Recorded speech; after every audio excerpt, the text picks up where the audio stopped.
utili in questi giorni a formarci delle opinioni. Intanto, prima pagina dell'agenzia ANSA con di nuovo paura a Parigi. Un'auto contro agente dell'Eliseo, arrestate 2 persone e altre 2 sono in fuga. Paura senza fine a Parigi, scrive l'agenzia ANSA in questo momento. Una poliziotta di guardia davanti al palazzo dell'Eliseo è stata investita deliberatamente stanotte da un'auto con 4 persone all'interno. 2 persone sono state arrestate, la donna è rimasta ferita. Il presidente Hollande si è recato sul posto. L'episodio, nel pieno clima di tensione che si respira a Parigi dopo gli attacchi terroristici, è avvenuto dopo mezzanotte a Rue de Faubourg Saint-Honoré, a pochi metri dal palazzo della presidenza francese. Una Clio nera che procedeva in senso vietato è stata fermata dalla poliziotta. Stando alle testimonianze, l'auto con 4 occupanti ha accelerato e ha investito la donna in divisa, facendola finire sul tetto del veicolo, e poi si è data alla fuga. Inseguiti, il guidatore e la persona che era al suo fianco sono stati raggiunti e arrestati.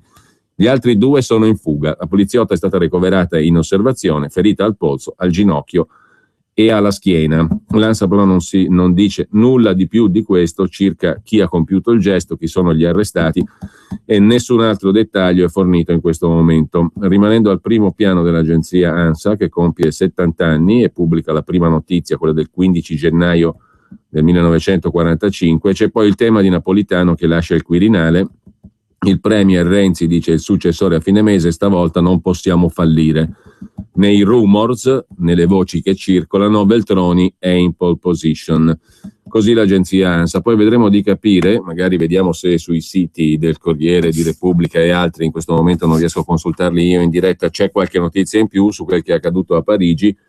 Certamente un'auto contro un agente dell'Eliseo è diverso rispetto all'investimento di pedoni che è stato fatto prima di Natale in diverse città francesi, e che è una delle modalità con cui, specialmente in Israele, sono stati fatti alcuni attentati anche nelle settimane e nei mesi scorsi.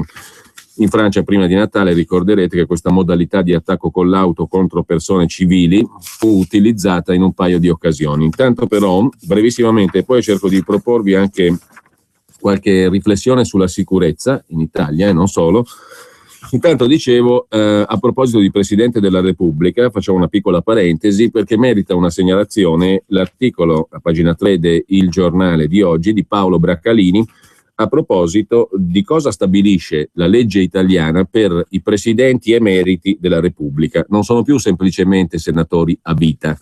Dal 98 e con una integrazione nel 2001, gli ex presidenti della Repubblica, quando decadono dalla carica, non sono più semplicemente senatori a vita, sono presidenti emeriti, ed essendo presidenti emeriti hanno tutta una serie di benefici e di dotazioni stabilite dalla legge. Forse non tutti gli italiani lo sanno, ed è opportuno quindi l'articolo di Paolo Braccalini sul Giornale, che titola così: il pensionato Giorgio non molla i benefit, 880.000 euro all'anno. Naturalmente poi c'è la pensione di senatore a vita, lo stipendio, chiamiamolo, anzi non è una pensione perché è in funzione il senatore a vita, non è pensionato. Comunque lo stipendio di senatore a vita sono 15.000 euro netti al mese, 180.000 all'anno. Poi c'è tutta la dotazione che riguarda il presidente emerito, che è stabilita dalla legge del 98, integrata nel 2001, con regolamento del Senato, essendo costoro senatori a vita, del 2002.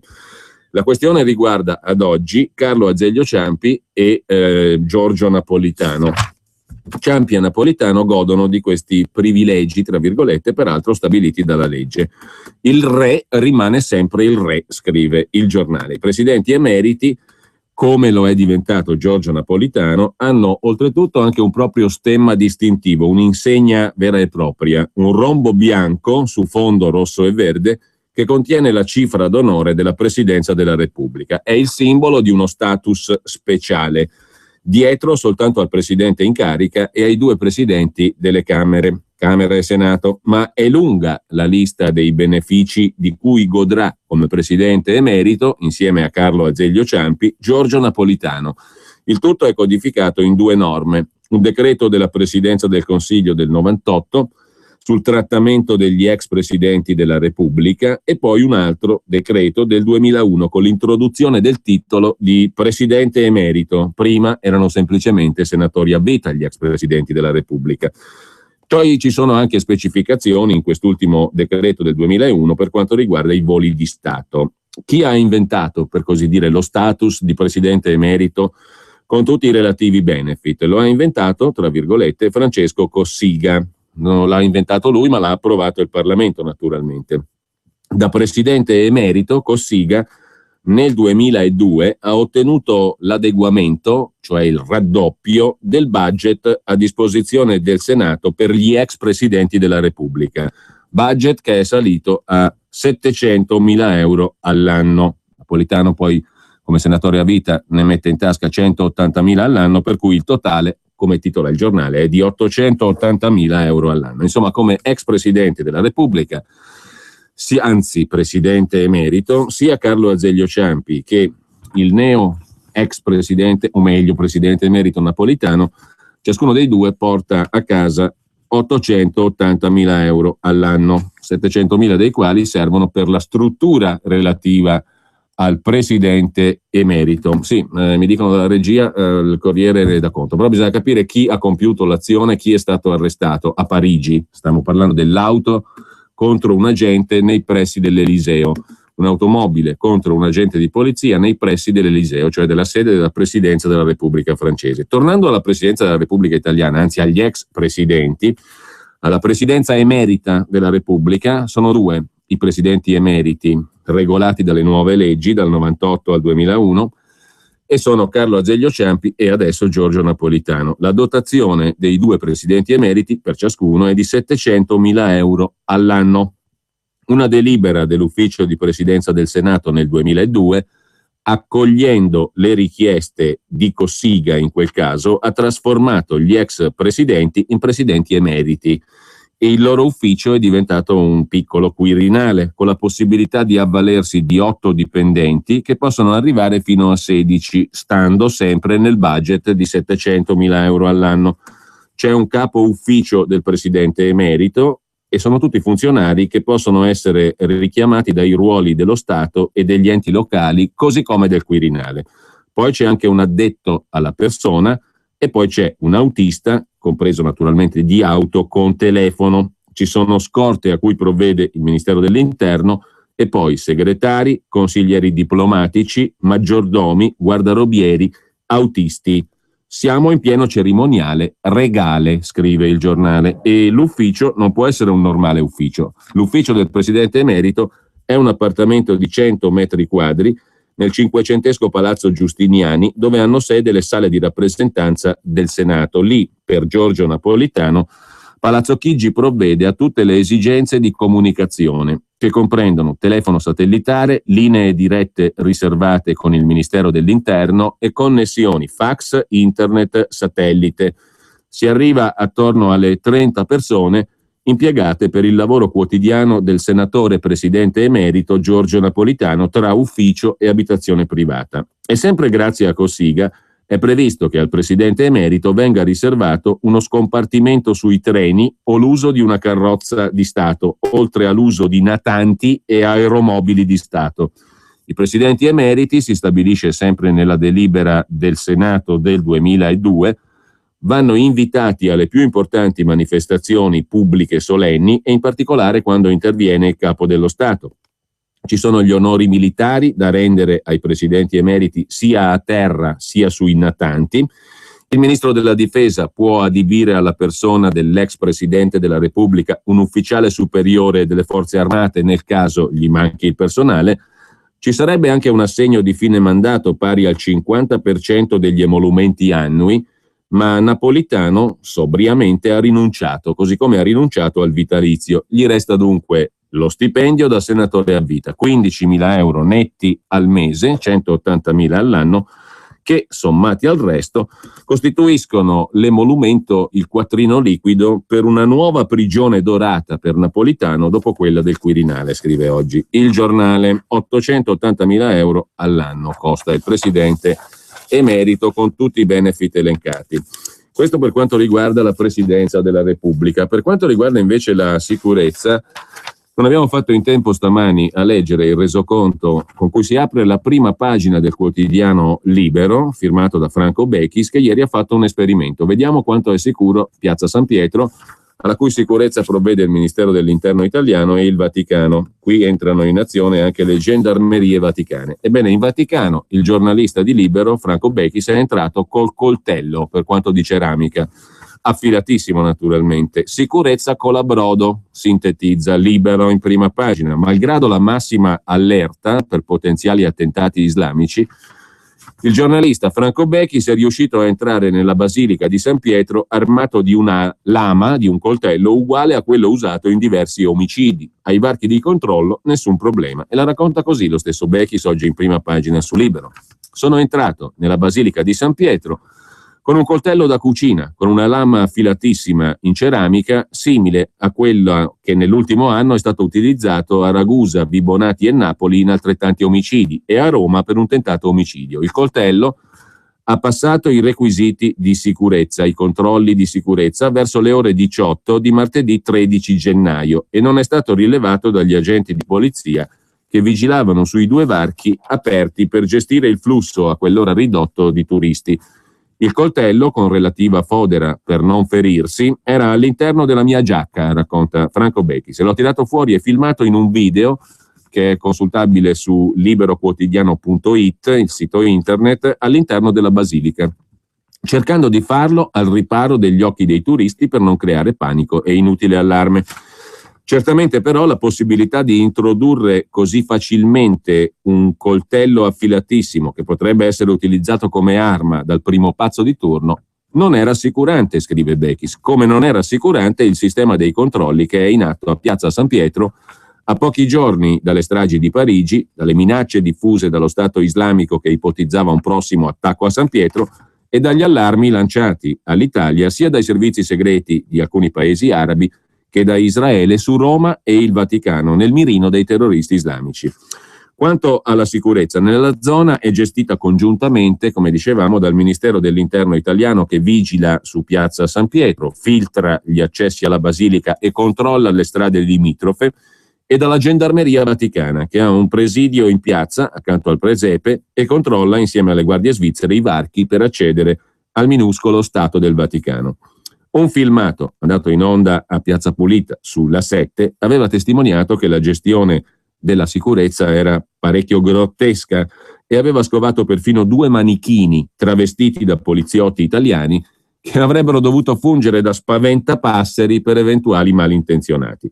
I manichini martedì pomeriggio, scrive Bechis, quando sono andato io col mio bel coltello, i manichini non c'erano più, probabilmente ritirati dopo l'imbarazzante scoperta. Avevo numerosi oggetti addosso, racconta ancora Bechis, comprese 3 telecamere. Le ho infilate prima di passare ai varchi nelle tasche della giacca a vento che indossavo. Ho infilato tutti gli oggetti metallici che avevo addosso, chiave, telefonini, penne, occhiali, nelle ampie tasche della giacca a vento e ho fatto passare il tutto sui banchi a rulli che passavano ai raggi X mentre io varcavo i raggi per i pedoni senza che nessun allarme suonasse. Solo dopo essere passato dall'altra parte mi è venuto in mente che in una tasca della giacca, dentro una custodia, avevo un coltellino multiuso, portachiavi, che però nessuno ha notato ai controlli. Mi sono voltato aspettandomi di essere fermato, racconta Bechis, e invece nulla. 2 addetti alla sicurezza stavano discutendo fra loro mentre passavano le immagini che venivano dal rullo ai raggi X. Sono entrato in basilica, ho girato dentro e fuori le immagini che mi servivano e sono uscito. La scarsità di controlli sperimentata in questo primo ingresso mi ha convinto a provare qualcosa di più rischioso. Così sono andato a comprare il coltello da cucina con la lama in ceramica, ricordandomi che Massimo Lugli, cronista di Repubblica, fece lo stesso tentativo agli aeroporti di Fiumicino e Linate all'indomani della stretta sui controlli nel 2006-2007. Il coltello allora passò. Si stabilì che da quel momento avrebbero dovuto essere prodotti comunque con polvere metallica inserita fra manico e ceramica in modo da essere rilevati al metal detector. Insomma, da quell'esperimento di Repubblica si era stabilito per la sicurezza che anche i coltelli in ceramica dovessero avere parti metalliche fra manico e la ceramica e la lama, in maniera tale da poter essere rilevati al metal detector. Mi sono infilato il coltello nella tasca della giacca, ho nascosto il coltellino che l'aveva fatta franca al primo giro dietro una palizzata e mi sono ripresentato ai varchi. Erano cambiati i poliziotti di vigilanza in questo secondo tentativo di ingresso andato a buon fine del giornalista di Libero Franco Bechis. La gente ai controlli mi ha fatto cenno di passare al varco pedonale. Gli ho fatto presente di avere indosso molti oggetti metallici e allora mi ha fatto passare di nuovo la giacca a vento sui rulli. All'interno della giacca avevo però ancora molte cose. Ho ripetuto 4 o 5 volte il passaggio ai varchi. All'ultimo restava il coltello, che mi sono ben guardato dal tirar via. Passo ai varchi e la gente mi dice: ecco, stavolta ha poco ferro, va bene. Faccio qualche passo, prendo la giacca a vento, ricompongo la mercanzia, ma la gente mi ferma di nuovo. Mi corre un brivido. Lui però ce l'ha con la videocamera. Mi spiace, quella non la può usare, dice l'agente di polizia. In questi giorni è vietato girare immagini della piazza. Protesto e indico tutti i turisti che lo stanno facendo in quel momento. La gente non sente ragioni, usano i telefonini, la telecamera deve essere autorizzata.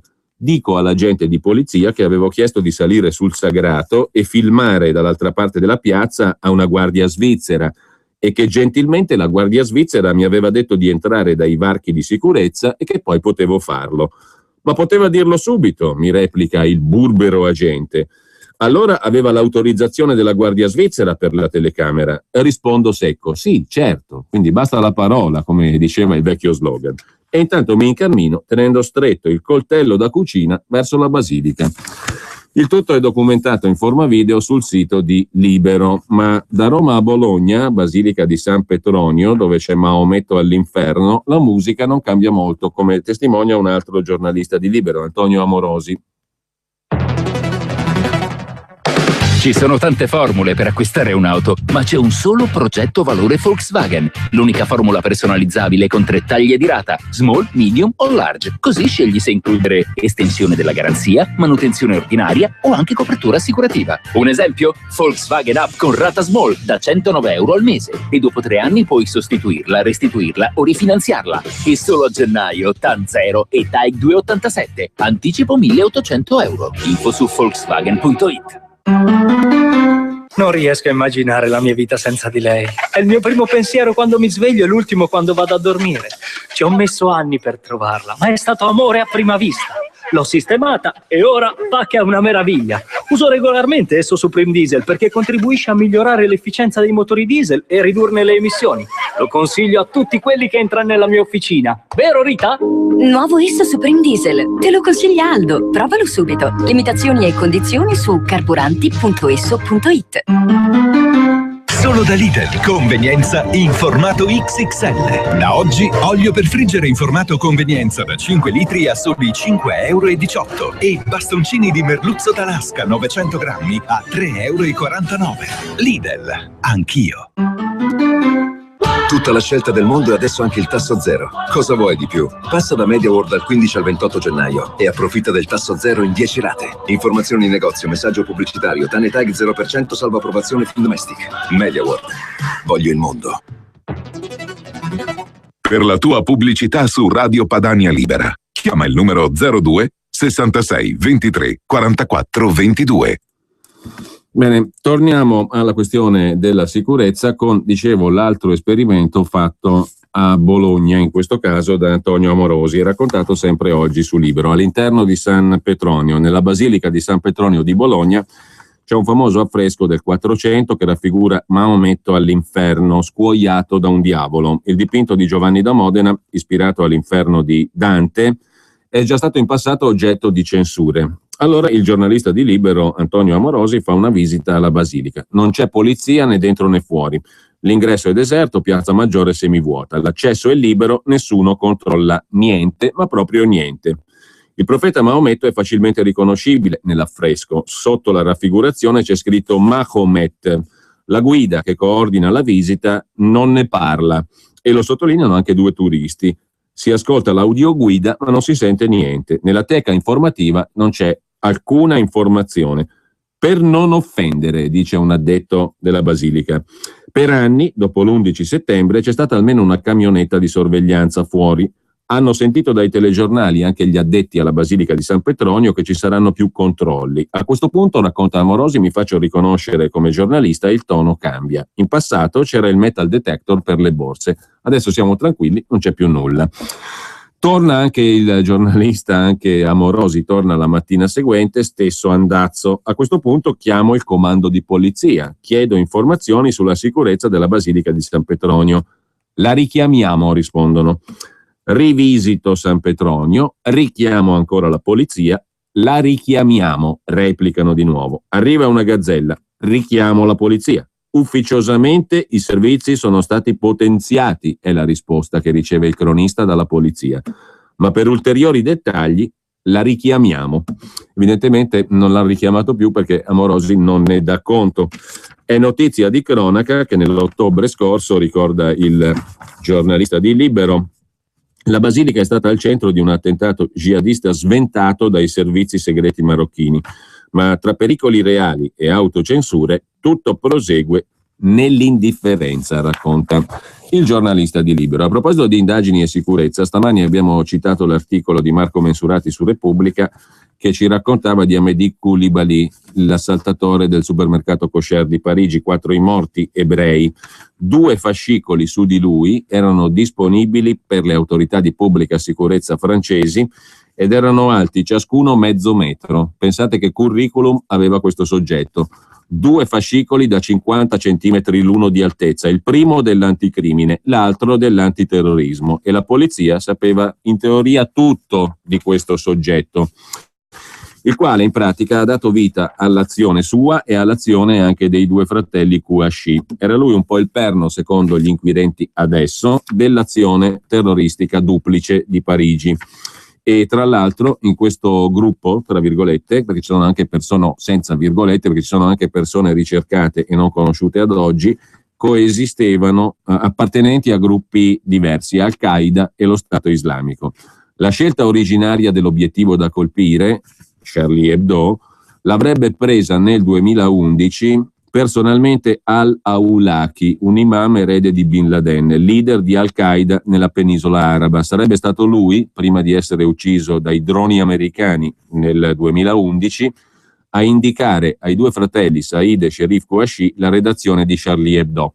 Sempre lui avrebbe fornito ai 2 armi, formazione militare e $20.000. Tornati poi in Francia, Said e Sherif si sono messi in sonno in attesa che Hamedi Koulibaly uscisse dal carcere, il che è avvenuto nell'aprile dell'anno scorso. È stato in quel momento che i servizi francesi, incredibile, hanno perso di vista il gruppo che proprio in quei mesi invece si stava riattivando.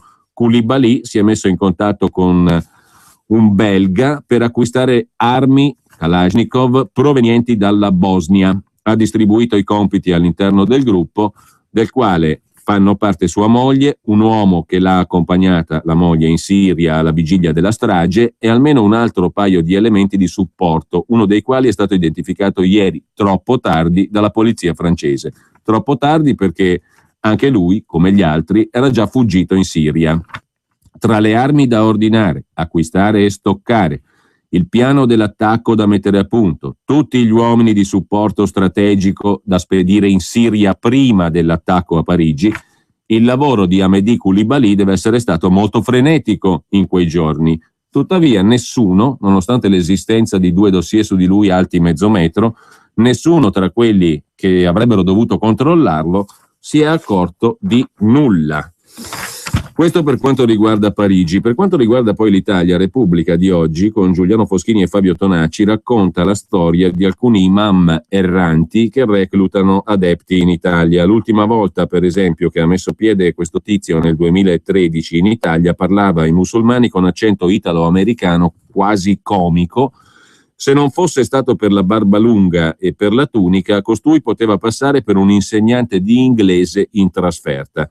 Si chiama Robert Musa Cerantonio, 29 anni, padre calabrese, madre irlandese, eloquio sciolto, molta attenzione ai social network, caratteristiche che ne fanno uno dei più influenti e pericolosi imam itineranti, conosciuto e sorvegliato dall'intelligence di tutta Europa. Musa Cerantonio è stato accolto come una star nelle comunità islamiche di Imola, di Pordenone e di Brescia, oltre che di Ferrara e Milano. A Brescia ha anche condotto un programma su una TV locale. È lo stesso uomo che si è fatto fotografare davanti alla Basilica di San Pietro con la bandiera di Al-Qaeda.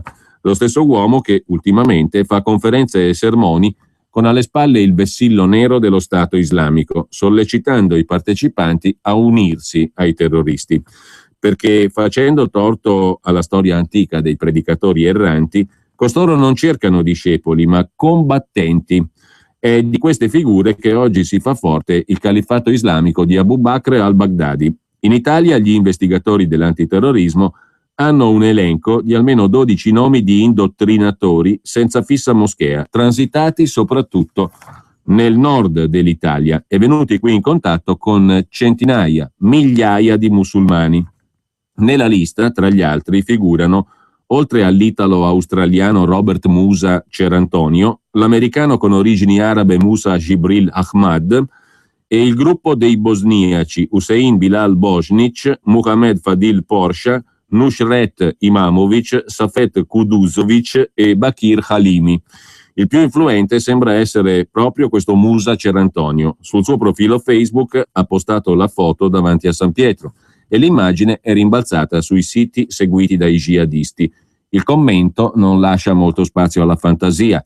La bandiera nera del Tawhid sventola davanti al Vaticano. Se Allah vuole, distruggeremo il Vaticano sulla testa della sua gente. Cerantonio è stato ospitato un paio d'anni fa anche in una delle moschee del Coordinamento Associazioni Islamiche, il CAIM di Piccardo Junior, di Milano. Secondo uno studio dell'International Center for the Study of Radicalization di Londra, si contende con Musa Jibril Ahmad il primato di predicatore più seguito sui social network dagli occidentali che si arruolano con lo Stato islamico.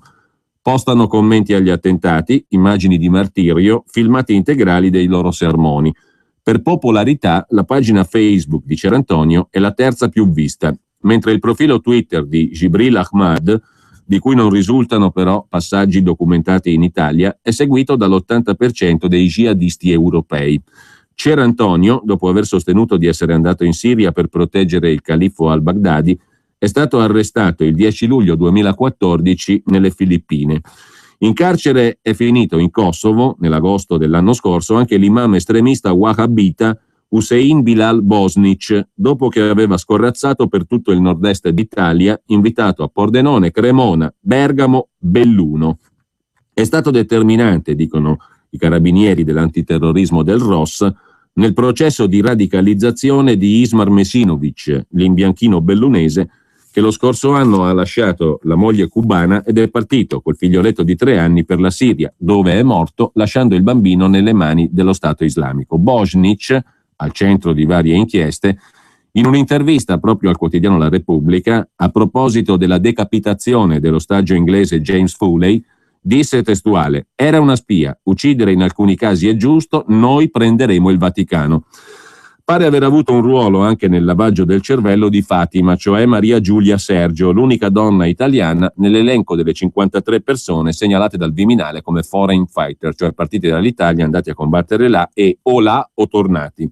Gli eredi di Bosnic vengono tutti dal focolaio balcanico, bosniaco in particolare. Muhammad Fadil Porsha è capo della moschea di Alta Guida a Vienna ed è stato tra i finanziatori di un soggetto, Yusuf Barcic, veterano della guerra in Bosnia, sospettato di avere aiutato il passaggio dei terroristi da quella regione. Nonostante ciò, Porsha è stato invitato dalle comunità islamiche di Schio, nel Vicentino. Nusret Imamovic, invece, è considerato il successore di Bilal Bosnic, al pari di Bakir Halimi, i cui tour di reclutamento per il califfato hanno fatto tappa a Pordenone. Il fenomeno dei predicatori itineranti non è esclusivo d'Europa, dice a questo punto al quotidiano La Repubblica Arturo Varvelli, ricercatore dell'ISPI, ma da diverso tempo predicatori salafiti, jihadisti e wahhabiti, grazie ai finanziamenti di donatori privati soprattutto dei paesi del Golfo, vale a dire Arabia Saudita e Qatar in primis, sono ospitati come star per le prediche del venerdì nelle moschee di molti paesi arabi, in primis la Libia. Una popolarità che aumenta e cresce anche grazie alla rete. Sui social network e sui siti criptati girano clip di sermoni, ma anche teorie e tecniche di guerra in video montati come se fossero perfettamente prodotti di natura quasi hollywoodiana, come abbiamo purtroppo sperimentato con i video dello Stato islamico di quest'estate, le decapitazioni. Una popolarità che aumenta dunque anche grazie alla rete e ai video. La colonna sonora è quasi sempre la stessa, cantata in coro dai soldati. Ayah, ayah, ayah al-jihad. Andiamo a fare la jihad, dice il ritornello della canzone.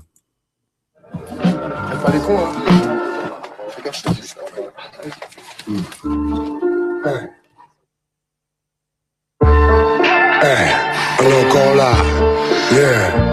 On dit indépendant, quoi qu'il arrive. Y'a des enfoirés. Moi c'est Joey, Paul Bio, quoi qu'il arrive,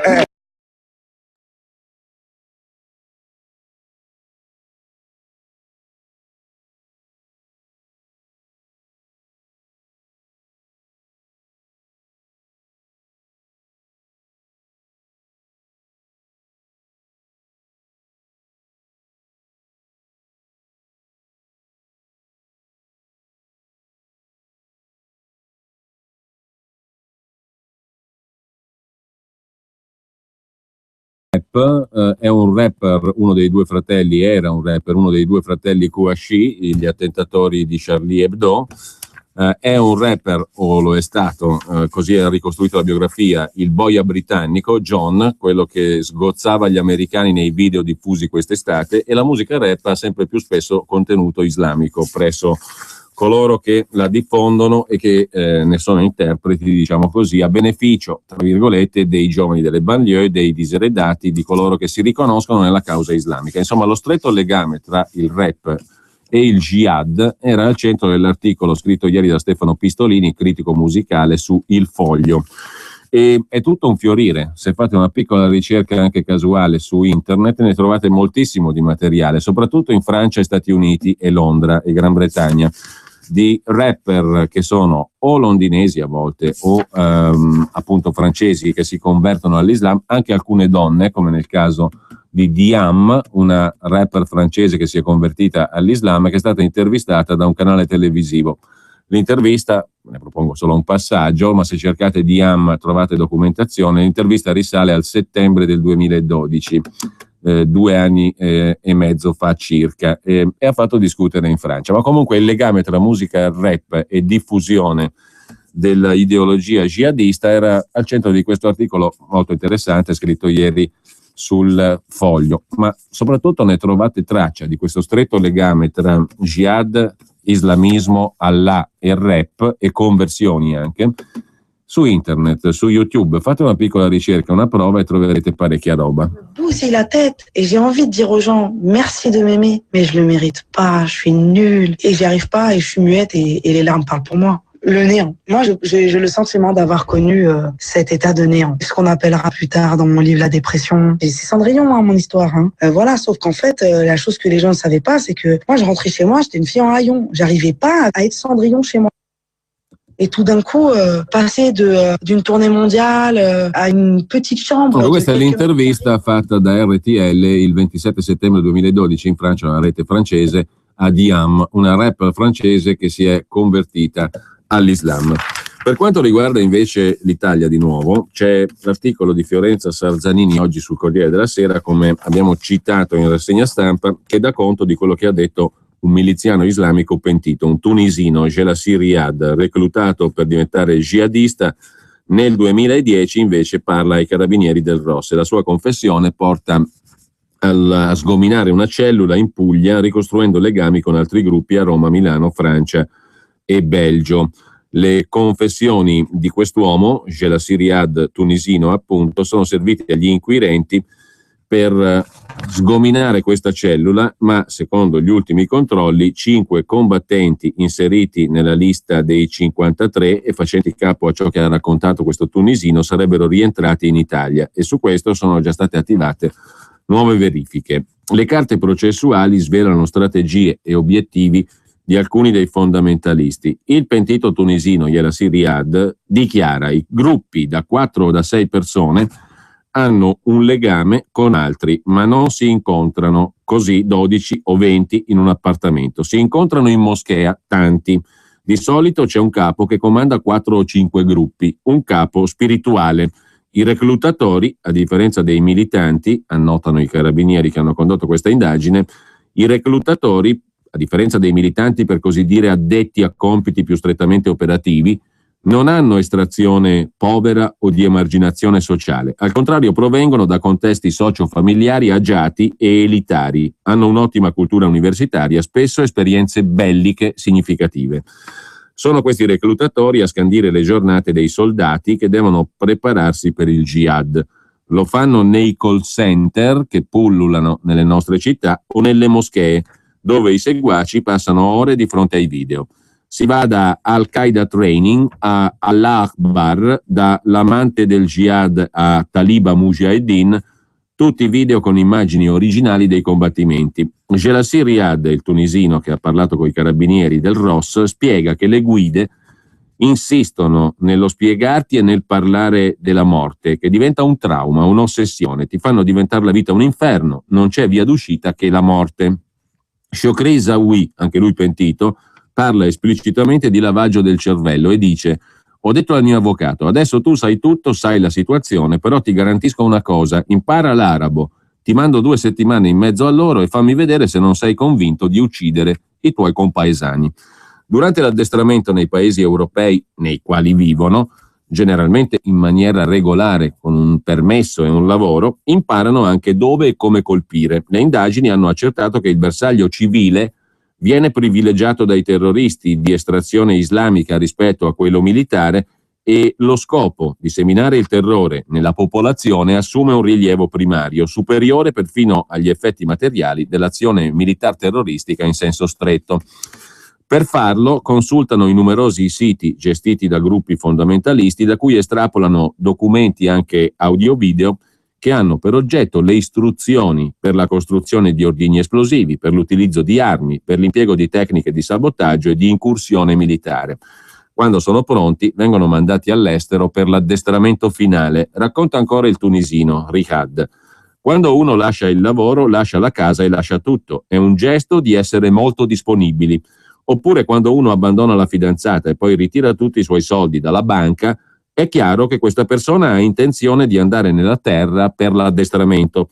Frequentando la moschea si conoscono le persone che, diciamo, ti aiutano, conoscono le vie, si mettono in contatto, cioè una catena. Moschea e call center, dice il tunisino, sono i luoghi dove si organizza tutto ciò. A proposito di nuove moschee, di utilità di esse. I pentiti sono espliciti. Da solo non potrei mai arrivare ai campi di addestramento, racconta uno di loro. Raccomandato devi essere, quindi ti fanno vedere la strada. Non è così semplice, cioè devi avere tanta pazienza, sacrificio e vedono se tu lo sopporti. Puoi essere bloccato a Roma per mesi, che non puoi viaggiare perché la strada è un po' calda, si dice così. C'erano delle case nei posti tranquilli dove rimangono per diversi giorni per far crescere la barba, i capelli. Ti fanno imparare come camminare, perché tu devi viaggiare come un pakistano. C'era il barbiere, il parrucchiere, tutto che ti fanno assomigliare al pakistano. Non puoi partire con un aspetto così. Le indagini hanno ricostruito le rotte seguite dai cosiddetti foreign fighters partiti dall'Italia. Una parte da Roma e arriva a Peshawar, in Pakistan. L'altra rotta parte da Milano, Francoforte, Peshawar, Pakistan. I collaboratori hanno confermato che si va con documenti falsi, non puoi viaggiare con i tuoi documenti. Con i tuoi documenti puoi fare per esempio Roma-Francoforte, vai con i tuoi documenti, ma lì nascondi i tuoi e vai con altri documenti falsi che ti servono per andare lì e poi tornare. Addirittura tornano alla scadenza dei loro documenti, tornano in Italia 2 settimane, 20 giorni. Tutte queste cooperative che c'erano, dice il pentito, chiamiamolo così, tunisino, comunque il collaboratore del ROS dei Carabinieri, Jelassi Riyad, tutte queste cooperative che c'erano ti davano i contratti di lavoro, le buste paga, come se tu fossi in regola, lavori in Italia che in realtà eri lì in Afghanistan, rinnovi il permesso di soggiorno e tutto, e poi torni. E questo succede e succedeva a tanti qui in Italia. Ripeto, rileggiamo il paragrafino. Tutte queste cooperative ti davano i contratti di lavoro, le buste paga come se tu fossi in regola, lavori in Italia che in realtà eri lì in Afghanistan, rinnovi il permesso di soggiorno e tutto e poi torni, dice il pentito. E questo succede e succedeva a tanti qui in Italia. Put her on a ring finger, cock the clock, and started praying to Muhammad and Allah. The most beneficial through you, all things are possible. I know you're listening.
Nei loro pezzi in lingua inglese, in questo caso per il mercato anglosassone e per i giovani anglosassoni.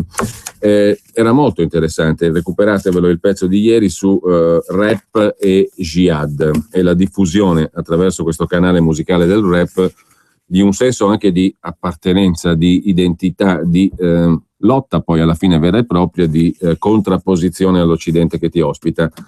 Non a caso anche il ragazzo partito da Vobarno, Brescia, per andare a fare il percorso che fanno in tanti, questi foreign fighters li chiamano così, cioè vivono qui, vanno a fare l'addestramento là, poi tornano qui e compiono anche azioni qui. Questo aveva intenzione di fare quel ragazzo di Vobarno, un cui amico è andato a intervistare l'inviata di servizio pubblico, la trasmissione di Santoro. Abbiamo trasmesso il pezzo settimana scorsa.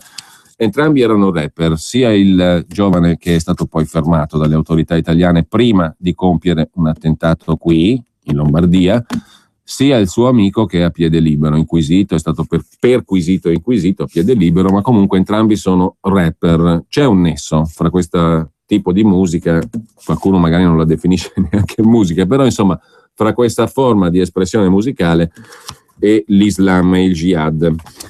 Il giornale di oggi invece ci porta due articoli che hanno a che fare sempre con la realtà italiana. Italia in pericolo, titola il giornale, dall'operaio al calciatore, i terroristi della porta accanto, le storie di musulmani italiani, cittadini insospettabili diventati guerriglieri e miliziani. Un libro racconta la realtà che fa più paura. L'articolo è di Andrea Cuomo. Calciatori, rapper, giusto appunto, scrive il giornale oggi, operai, il terrore che non ti aspetti, i vicini di casa miti e sorridenti che non attirano l'attenzione, ma sono cellule dormienti dello Stato islamico o fiancheggiatori o propagandisti del jihad. A volte immigrati, infiltratisi più o meno regolarmente, spesso musulmani italiani di seconda generazione, vedi il caso Vobarno di cui sopra, apparentemente integrati, che magari raccontano alla famiglia di andare in vacanza con gli amici. Invece vanno in Siria a combattere o a partecipare a stage di addestramento per tornare da noi a fare i bravi ragazzi kamikaze. Spesso i più integralisti sono gli italiani convertiti. Il giornale propone alcune storie raccontate dalle cronache degli ultimi anni e dal fatidico testo Il jihadismo autoctono in Italia, scritto dal professor Lorenzo Vidino e edito da ISPI. Andrea Campione, per esempio, è un operaio in una fabbrica di cornici nelle Marche, giovane chiuso, fidanzato con una marocchina, si converte all'Islam, cambia il suo nome in Abdul Wahid Az-Zikwili. Nel tempo libero sul suo computer scrive libri che inneggiano alla lotta jihadista, legge manuali operativi per realizzare ordigni e attentati, La Digos lo arresta a 28 anni, aprile 2012, mentre si appresta a lasciare l'Italia diretto in Marocco o forse in Afghanistan per arruolamento e addestramento. Altra storia, Mohamed Jarmoun è un ventenne di origini marocchine giunto in Italia all'età di 6 anni, cresciuto a Niardo, in Val Camonica. In chiaro è un operaio col giro d'amici il bar Facebook. Nel chiuso della stanza tradurrebbe e divulgherebbe testi estremisti e manuali operativi e progetterebbe un attentato contro la comunità ebraica di Milano. Almeno così crede la procura di Brescia, che prima lo fa arrestare marzo 2012, quando ha 20 anni, e poi lo condanna a 5 anni e 4 mesi. Diverranno 4 anni e 8 mesi con lo sconto disposto dalla Corte d'Assise d'Appello. Altra storia, quella del ragazzo marocchino cresciuto a Vobarno di cui parlavamo prima, nel bresciano, Anas El Aboubi. Questa storia la raccontiamo dopo la pubblicità. Per la tua pubblicità su Radio Padania Libera, chiama il numero 02 66 23 44 22. A scuola di business. Oggi musica. Come accordare tecnologia, efficienza e convenienza con un'occasione imperdibile. Fino al 31 marzo con i furgoni Transporter e Caddy il pacchetto Tech and Sound è in omaggio. E da oggi gli strumenti giusti per il tuo lavoro sono ancora più accessibili. Per te finanziamento a TAN 0 e TAEG 2,39 e polizza furto e incendio per un anno gratuita. Questa sì che è musica. Volkswagen Veicoli Commerciali. La prima regola per lavorare bene. Mi chiamo Simone De Angelis e questa è la mia officina. Aiuto i miei clienti a ottenere le massime prestazioni dalle loro auto. Quando ho finito la messa a punto, consiglio di usare con regolarità Esso Supreme Diesel, perché contribuisce a pulire gli iniettori, migliorando ulteriormente le prestazioni del motore. Nuovo Esso Supreme Diesel. Te lo consiglia Simone. Provalo subito. Limitazioni e condizioni su carburanti.esso.it. In data odierna ha visto la luce l'avveniristico sistema dell'Internet. Questi, fungendo come una titanica ragnatela tessuta da un marcantonico arachnide, congiungerà l'intero globo terracqueo, propagandando la cultura e l'affiatamento dei popoli. Un giorno tutti avremo accesso alla tecnologia. Quel giorno è arrivato. Nuova Ibiza High-Tech con Seat Navi & Drive, completo di navi touch, Bluetooth e audio streaming a 9.550 euro e tasso zero. TAEG 314, salvo approvazione Seat Financial Services. Scoprila anche domenica e su seatitalia.it. Per la tua pubblicità su Radio Padania Libera, chiama il numero 02 66 23 44 22. Nella casa del futuro, l'energia è pulita e la tecnologia diventa amica dell'ambiente. Laghi Alpini SRL propone a Busto Garolfo villini singoli e bifamiliari in classe A+, con costi energetici quasi azzerati. Una sintesi perfetta tra estetica, comfort ed efficienza per regalare agli acquirenti il sogno di un'abitazione veramente ecocompatibile. Per informazioni 0331 070 766. laghialpinisrl.it. Missione possibile, il trasloco della tranquillità. Se devi traslocare, la missione è possibile. Grillo Antonino Traslochi. Scopri tutti i nostri servizi su www.grilloantonino.it. Per la tua pubblicità su Radio Padania Libera, chiama il numero 02 66 23 44 22. Radio Padania legge Fallaci. Ogni sera alle ore 21 gli scritti di Oriana Fallaci per pensare ed alzare la testa. Abbiamo subito un'aggressione. Siamo in guerra. Il fatto che si svolga all'interno dei nostri confini significa che è un nuovo tipo di guerra, solo questo. Questi stronzi con le sciarpe in testa fanno quelle porcate al loro paese e poi ce le vengono a fare anche qui. La rabbia sta aumentando ogni giorno di più. Il Presidente oggi ha dichiarato: una delle nostre più importanti libertà è non essere schiavi della paura. Di noi perché immigrati noi conosce la legge.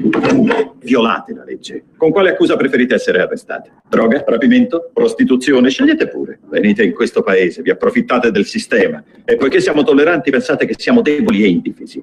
La vostra arroganza mi offende. La cosa certa è che qui bisogna reagire.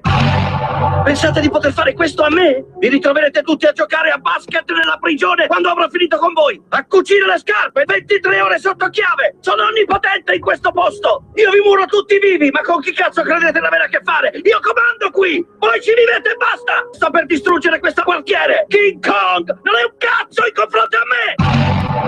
Quando c'è degrado morale e gli uomini onesti non fanno nulla, il male si diffonde. Una società che non impara dal passato non ha futuro. Non dobbiamo mai dimenticare la nostra storia. Non dobbiamo mai abbassare la guardia. Questa generazione deve capire la differenza tra eroe negativo ed eroe positivo. Combattiamo per l'onore! Per il vostro futuro! Per i vostri figli! Per la vostra mortalità! Prima che questa battaglia sia finita, il mondo saprà che pochi tennero testa a molti. Radio Padania legge Fallaci. Ogni sera alle ore 21, gli scritti di Oriana Fallaci. Per pensare e alzare la testa. Torniamo al testo Il jihadismo autoctono in Italia di Lorenzo Vidino, edito da ISPI e citato oggi dal giornale, ove si racconta anche la storia di Anas El Aboubi, marocchino cresciuto a Vobarno nel Bresciano e oggetto anche dell'intervista fatta al suo amico dall'inviata di servizio pubblico che menzionavamo prima. Studente questo Anas, che pochi giorni prima della maturità, a giugno 2013, è arrestato per addestramento con finalità di terrorismo internazionale e incitamento a discriminazione e violenza. Ha un blog sul quale inneggia al martirio e rappa "Voglio morire a mano armata". Dopo qualche giorno in cella è scarcerato dal Tribunale per la Libertà, sparisce pochi mesi dopo, forse in Siria, forse chissà. Poi c'è il caso di Mohammed Game, il più famoso dei terroristi homegrown, cioè cresciuti in casa, perito elettrotecnico libico, arriva in Italia nel 2003, piccola impresa, fiorente, poi qualcosa va storto, va in miseria, si radicalizza e il 12 ottobre 2009 l'attentato davanti alla caserma Santa Barbara di Milano. Game fa esplodere un rudimentale ordigno che ha sotto braccio. Per fortuna l'esplosivo è scadente, ferisce soltanto l'attentatore. I suoi figli, che vivono nelle case popolari di zona Fiera a Milano, hanno esposto in questi giorni gli striscioni, testimonianza diretta, gli striscioni inneggianti allo Stato islamico. Poi magari sono stupidaggini, magari no. La polizia sorveglierà, o chi di dovere. Luca Abdullah Nur De Martini è un professore del liceo Dettori di Cagliari. Glottologo, si converte all'Islam nel 2003. Nel 2012 è indagato perché è sospettato di essere uno dei punti di contatto tra la rete jihadista internazionale e quella italiana. Lui nega di avere mai inneggiato alla violenza, definendosi un salafita che scrive e diffonde scritti filosofico-politici. Poi c'è la storia di un calciatore di origine marocchina che gioca nello Stientese, squadra della provincia di Rovigo. All'indomani della strage di Parigi scrive sul suo profilo Facebook: 12 sono pochi, non mi piace perché è durato poco, quello dell'11 settembre era più bello, perde il posto in squadra, ma non quello in Italia, scrive il giornale. I'm a young brother standing in prayer. Allahu Akbar, rise my hands up to my ears, put my face down on the floor.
.net per documentazione, scritto muslimrap, tutta una parola, .net, per documentazione sul legame fra appunto rap e Islam. Fra le donne coperte dal velo che aiutano i jihadisti d'Italia è invece il titolo del reportage firmato da Fausto Biloslavo da Scansano, siamo in Toscana, nel Grossetano. Si chiama Nila. A Scansano ha ospitato l'albanese Aldo Cobuzzi, marito della dama nera Fatima, l'italiana convertita all'Islam, poi la coppia è svanita in Siria. Non ho niente da dire, se vuoi sapere qualcosa vai in Siria. È il senso del battibecco, racconta Biloslavo, con la donna coperta dal niqab fino ai piedi che lascia libero soltanto il volto. La sua famiglia ha ospitato lo scorso anno il nipote albanese Aldo Cobuzzi, che è il marito di Maria Giulia Sergio, convertita all'Islam col nome di Fatima, la prima jihadista italiana. Donna. Nel settembre scorso sono partiti entrambi verso la Siria per arruolarsi nel califfato sfruttando una rete di volontari della Guerra Santa albanese. Non siamo in un covo del jihad, ma a Scansano, un centro della Maremma, provincia di Grosseto, 4.300 abitanti, una comunità albanese di un centinaio d'anime. Il ministro dell'Interno Alfano ieri è volato a Tirana per annunciare la formazione di squadre congiunte di polizia per contrastare il fenomeno terroristico. I Balcani occidentali sono un'area che può essere considerata dai terroristi una zona importantissima di attraversamento per recarsi nei teatri di guerra, ha dichiarato Alfano. Si può immaginare che possano formarsi qui e addestrarsi terroristi che poi vanno in Siria. Tra l'altro, la guerra in Kosovo è stata un altro eccezionale, vista oggi, a un bel po' di anni di distanza, un altro eccezionale atto di geopolitica, intelligentissimo. A Scansano, la donna con il niqab marrone, tutti la chiamano Nila, camminava avanti e indietro parlando al telefono e salutando l'interlocutore all'islamica. Salam aleikum, la pace sia con te, davanti a casa in via 20 settembre. In un primo momento era disponibile e ha chiamato al cellulare il fratello Koku Baki, che lavora a Grosseto. Quando hanno capito che sono un giornalista, scrive Fausto Biloslavo oggi sul giornale, si sono chiusi a riccio. Il fratello farfugliava di non voler parlare. Alla fine ha buttato giù il telefono. L'albanese velata, che ha sposato un arabo di Milano, diventando sempre più integralista, è praticamente fuggita verso casa. Già da 3 mesi circolava la voce che suo nipote fosse partito per la Siria con l'italiana convertita Maria Giulia Sergio, divenuta Fatima. In rete ci sono le foto della prima linea. Il cognato di Cobuzzi aveva aderito ancor prima al califfato ed è morto in combattimento, racconta una fonte della comunità albanese. Questi sono matti, Cobuzzi non salutava le donne perché è un integralista. Se sanno che parlo potrebbero ammazzarmi, dice ancora la fonte, con un velo di paura nella voce. Il marito della Lady Jihad italiana, scrive Fausto Biloslavo, viveva a Poggioferro, frazione di Scansano Grosseto, dove avrebbe portato anche Maria Giulia, Fatima, per poi partire assieme verso la Guerra Santa. Per 2 volte lo zio ha certificato di averlo ospitato nel settembre 2012 e l'ottobre dell'anno dopo fino alla scorsa estate. A Poggioferro ricordano il clan albanese con le donne velate sempre più integraliste. Un giorno ho chiesto a una di loro se la costringono col caldo estivo a uscire coperta, racconta una signora italiana. Lei mi ha risposto: secca è la nostra religione. Devo dire che mi intimorivano. Maria Giulia, ovvero Fatima, è un fantasma che potrebbe essere arrivato dopo il matrimonio del 2013 per partire lo scorso settembre verso la Siria col giovane marito albanese. L'antiterrorismo doveva tenerli d'occhio, ma i due sono andati a Roma acquistando un biglietto per la Turchia per poi unirsi allo Stato islamico in Siria. Gli albanesi che si ritrovano al bar di Scansano, conclude Fausto Biloslavo oggi su Il Giornale, non parlano o fanno finta di niente. Dalla polizia municipale il comandante Carlo Poggioli assicura che gran parte della comunità è bene integrata. Sono poche unità quelle che hanno caratteristiche islamiche più marcate, come la famiglia albanese che ha ospitato la coppia della Guerra Santa. Francesco Tenucci, consigliere comunale d'opposizione alla giunta di sinistra, osserva laconico: constatare che il nemico è alle porte di casa e la tranquillità in cui si è soliti vivere in provincia risulta apparente, suscita sempre maggior perplessità sul residuo di identità nazionale che l'Italia conserva.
non è difficile, anzi è molto facile, ce ne sono parecchi in lingua francese, in lingua inglese, in lingua araba.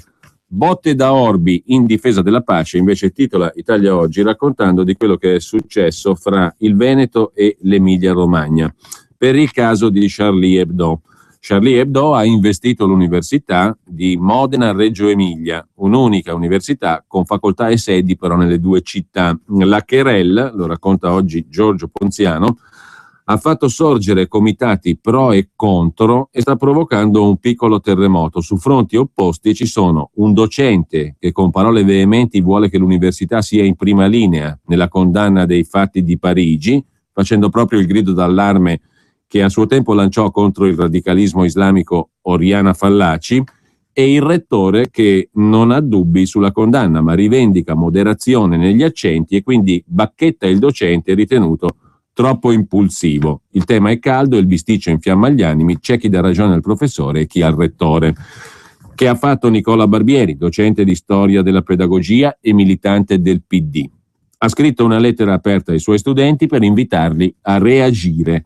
Non potrò mai tollerare, ha scritto Barbieri, che scimmie ammaestrate di qualsiasi etnia, religione o credo politico vadano in giro ad ammazzare delle persone solo perché queste esercitano il sacrosanto diritto della libertà di stampa, pilastro della democrazia occidentale, nella quale credo fermamente, dice Nicola Barbieri, docente di storia della pedagogia e militante del Partito Democratico.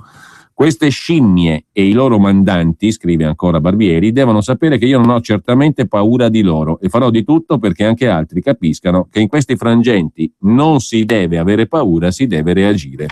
E si richiama anche Oriana Fallaci, il professor Barbieri, esponente anomalo del PD. Poi, prima della sessione di esami, ha fatto alzare tutti in piedi e ha letto i nomi delle 17 vittime francesi e di alcuni dei caduti in Nigeria. Per il 22 gennaio ha organizzato poi un incontro con gli studenti insieme a un'antropologa per affrontare il tema del terrorismo islamico, scimmie ammaestrate e tanto attivismo all'interno dell'università, cosicché il rettore Angelo Oreste Andrisano, ingegnere elettronico, ha deciso di intervenire per redarguire il professor Barbieri. Il comunicato ufficiale del rettore comincia con un preambolo. Come ho già avuto modo di esprimere all'indomani dei tragici fatti di Parigi, scrive il rettore dell'Università di Modena Reggio Emilia per bacchettare il suo docente, il professor Barbieri, come ho già avuto modo di esprimere all'indomani dei tragici fatti di Parigi, ribadisco a nome dell'Ateneo che non deve mai venir meno la difesa di quel valore fondamentale che è la libertà di espressione, di pensiero e di opinione, un principio su cui si fondano le nostre società aperte, e per il quale ci sentiamo di respingere con fermezza l'attacco recato da gruppi terroristici pseudo-religiosi, scrive il rettore, che puntano a spegnere espressioni di libertà e a seminare paura e sentimenti di vendetta tra la popolazione. Poi arriva la critica del rettore al proprio docente, al professor Barbieri. La compostezza delle manifestazioni in Francia, scrive il rettore, in risposta a coloro che brutalmente hanno voluto mettere a tacere i giornalisti di Charlie Hebdo, deve suggerire al mondo, a noi e soprattutto a quanti hanno il dovere di formare e educare i giovani, che non è alimentando paure e reazioni di sdegno incontrollato o ricorrendo peggio alla violenza verbale che si sconfigge il disegno dei terroristi. La nostra opportuna condanna di quanto accaduto non può giustificare il ricorso a messaggi volti a incitare all'odio, perché la nostra sfida deve essere condotta solo sul terreno dell'affermazione di quei valori che ispirano le democrazie. Un battibecco del genere, scrive Italia Oggi, in una università solitamente soporifera, ha avuto un effetto traumatico, con una equa ripartizione di solidarietà al docente sulle barricate anti-islamiche e di appoggio al rettore che invoca sobrietà, soprattutto in un professore di pedagogia che dovrebbe educare. Imbarazzo anche in casa Partito Democratico, perché il professore è renziano ed è stato grande elettore dell'ex consigliere regionale Giuseppe Pagani, coordinatore dei comitati pro-Renzi di Reggio Emilia.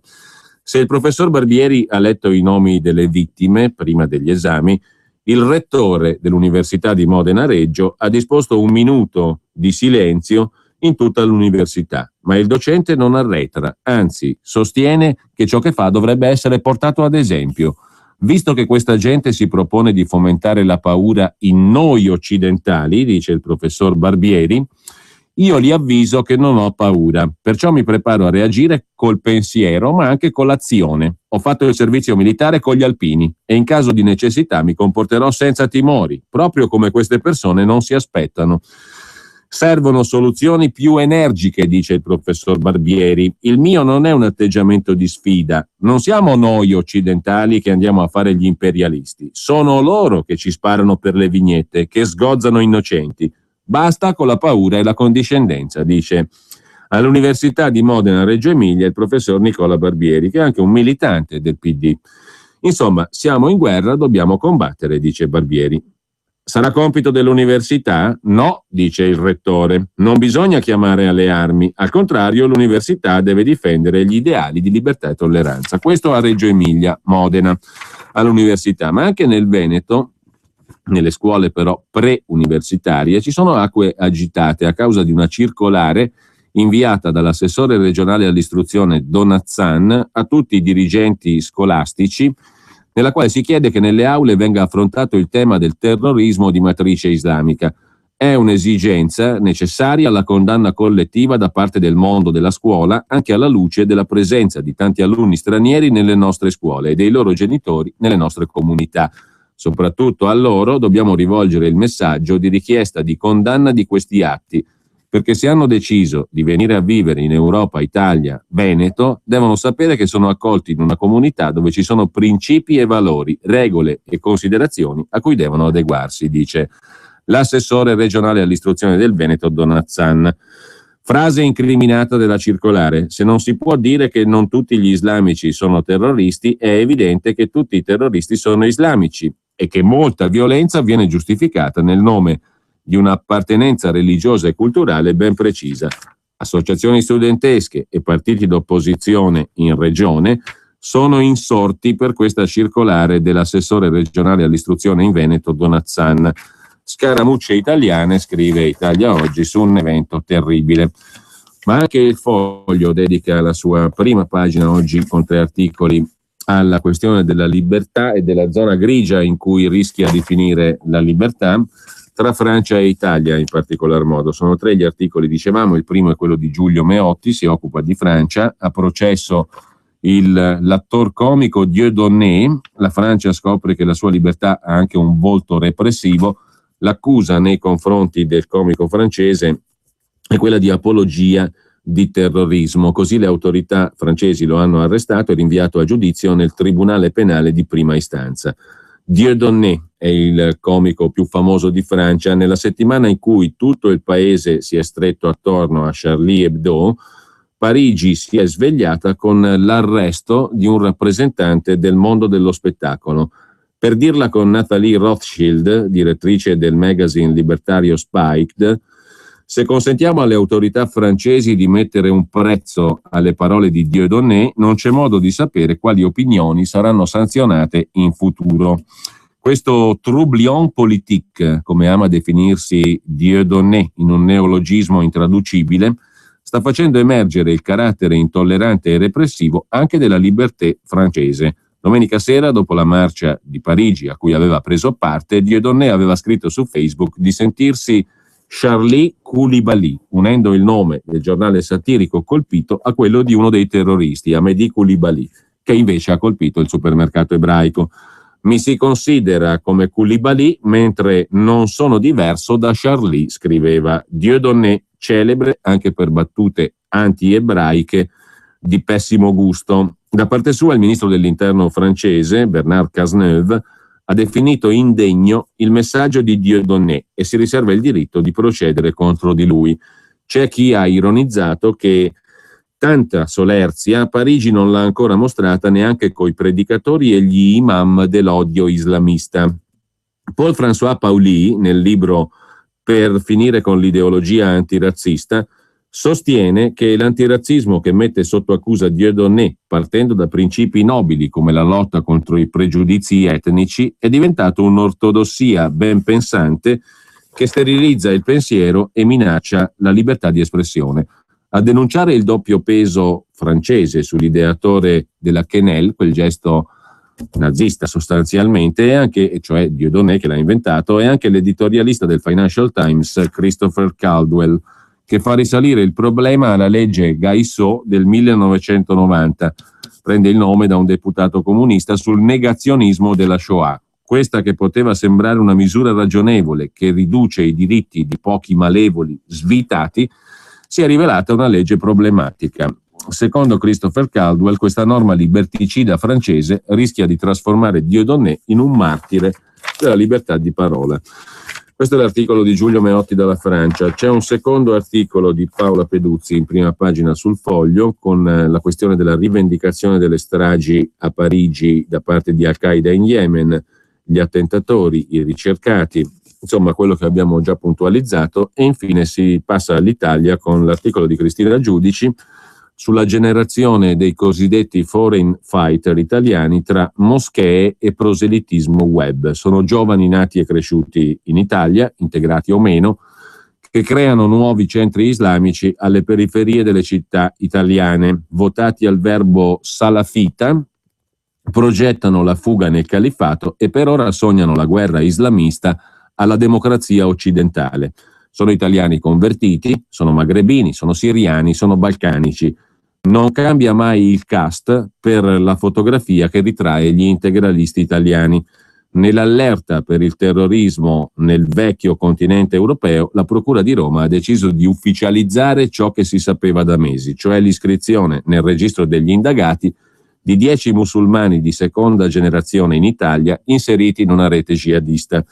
Alcuni indottrinati da imam integralisti come Bilal Bosnic, predicatore itinerante arrestato in Bosnia settembre scorso, altri autodidatti che hanno seguito un percorso fai da te nelle zone grigie del web, scrive il Foglio in prima pagina. Vi segnalo anche, per concludere l'argomento, oggi non possiamo proprio, ci sarebbe servita una onda libera bis, perché sarebbe stato interessante anche, esce oggi, si può già comprare per carità, però sono uscite 2 anticipazioni su Il Giornale e su Repubblica del libro di Michel Houellebecq, Sottomissione. Sarebbe stato interessante leggerle integralmente queste anticipazioni. Oggi non ce la facciamo, per cui vi segnalo, a scopo invece di raccolta di informazioni, anche l'articolo dell'ex colonnello della Guardia di Finanza Umberto Rapetto, quello che coordinò il gruppo antifrode telematiche della Guardia di Finanza, che calcolò esattamente i 98 miliardi di euro di penale che avrebbero dovuto pagare le 10 società concessionarie di slot machine in Italia, che non hanno mai pagato e mai pagheranno, e Rapetto è stato praticamente mobbizzato al punto tale da lasciare la Guardia di Finanza e andare a lavorare per società private. Benissimo, l'ex colonnello della Guardia di Finanza Umberto Rapetto, grande esperto di questioni tecnologiche, oggi scrive sul Sole 24 Ore un articolo sulla questione della cyber jihad, cioè la guerra santa attraverso le reti telematiche e le infrastrutture telematiche. Le nuove frontiere della lotta al terrorismo. A organizzazioni già note si sono affiancati hacker che aderiscono spontaneamente alla causa.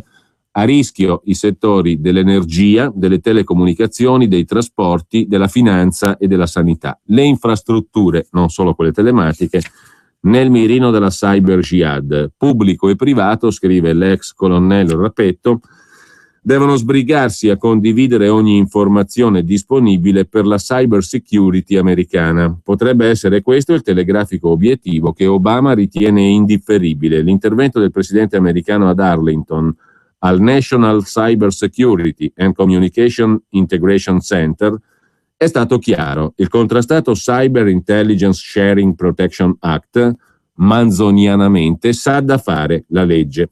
È guerra e non si può perdere tempo, ma il repubblicano tessano Mike McCall, a capo del Homeland Security Committee alla Camera dei Rappresentanti, non ha esitato a commentare con un caustico: c'è voluto un attacco a Hollywood per spingere il presidente a coinvolgere nuovamente il Congresso sulla sicurezza cyber, riferendosi all'escalation di attenzione sul problema dopo la vicenda della Sony. Da qui prende le mosse l'ex colonnello Rapetto per fare il punto sulle infrastrutture nel mirino della cyber jihad. Il Giornale invece poi si occupa di nuovo di follia Islam, fatua per fatua, cioè pronuncia islamica scomunica religiosa per scomunica religiosa, di divieto in divieto, vietati il rock, il calcio, i cani, le bici, le scomuniche religiose possono costare la vita, osservarle tutte vuol dire non vivere più. Infine, da Londra, l'immigrazione è diventata un tabù per i partiti che tacciono sull'argomento. Dopo l'ordine del Partito Laburista di evitare il tema, anche Cameron lo ha escluso dal programma politico. In cima alle priorità la questione immigrazione, ma soltanto per i cittadini. È un tema cruciale, dunque è un tema da evitare, scrive Gaia Cesare per Il Giornale. La paura di perdere le elezioni del prossimo 7 maggio su un terreno troppo scivoloso ha spinto David Cameron a un gioco da prestigiatore per far sparire le due questioni più scottanti, l'immigrazione e dall'altra parte il futuro del sistema sanitario, che sono scomparse dal programma politico con cui Cameron si batterà per essere riconfermato a Downing Street. Anche il Partito Laburista ha espulso dal suo programma il tema immigrazione. Tema cruciale, tema dunque da evitare. Con ciò noi ci salutiamo, buona prosecuzione di ascolto a tutti e buon pomeriggio da Giulio Cainarca. Vuoi iniziare?